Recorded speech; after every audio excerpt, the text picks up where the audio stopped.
Welcome back. You know that moment at a family reunion, right? You're pointing at someone across the room and you're thinking, wait, how are we related again? Well, today we're going to take that one simple question and use it to unlock a hidden code. And this code, it doesn't just explain your family tree, it explains the very foundation of human society. So let's start with the question that trips everybody up. What is a second cousin once removed? It's a term we've all heard. We've probably nodded along pretending we get it when secretly we have no clue what it actually means. It sounds so complicated, almost like a secret language. But what if I told you the answer to that one single question is the key?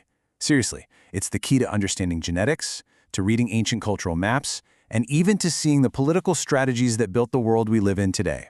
So let's dive in and crack this code one piece at a time. All right, first things first, we got to start with the absolute basics. To get the complicated stuff, we need to understand the simple rules of the family blueprint.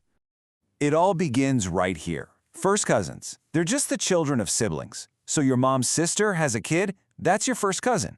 Your dad's brother has a kid? Yep, also your first cousin. The key thing to remember is that you both share the same set of grandparents. They're your most recent common ancestor. Simple as that. Now, let's just take one step back in time.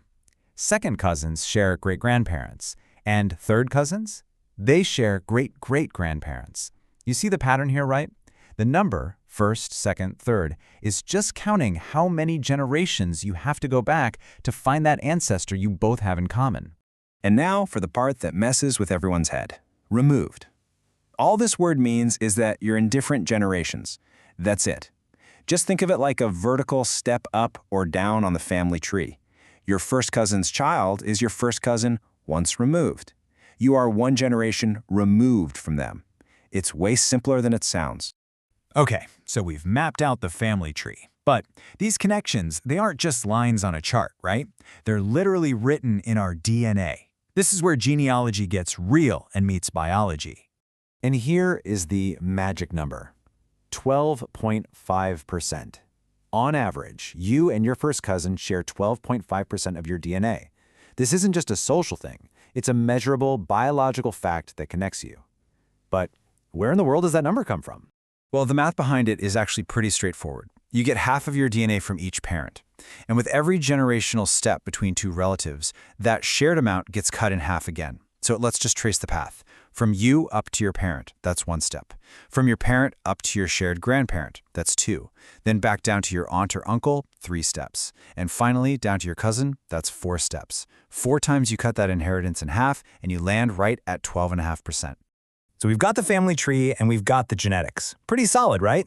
Well, what if I told you those rules we just went over, they're not universal at all? It turns out the very definition of cousin changes, sometimes dramatically, depending on where you are in the world. For most of us listening, we grew up with this family map. It's called the lineal system.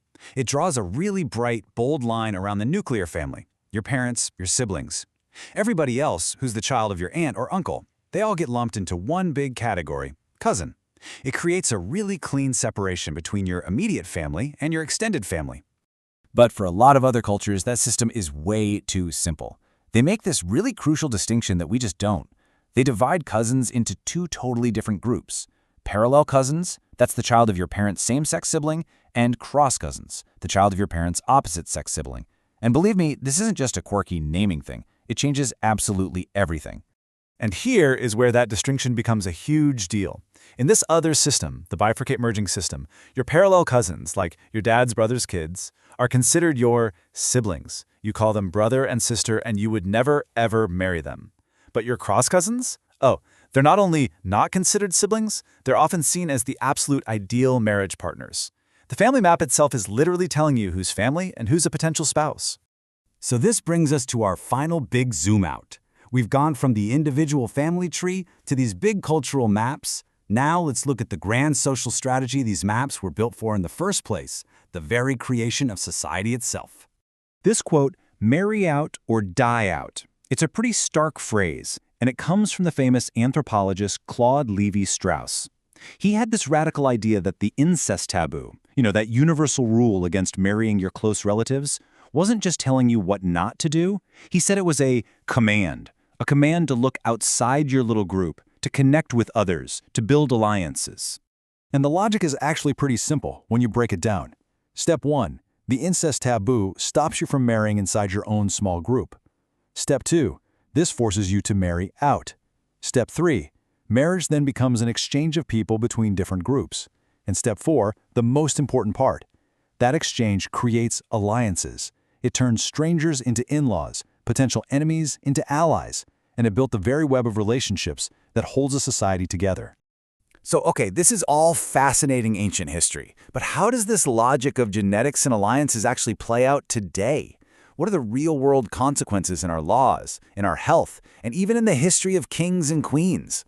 While the modern world is completely divided on this. I mean, look at the United States. About half the states ban first-cousin marriage, and some even make it a crime. But then you hop over to Europe, and in most places, it's totally legal.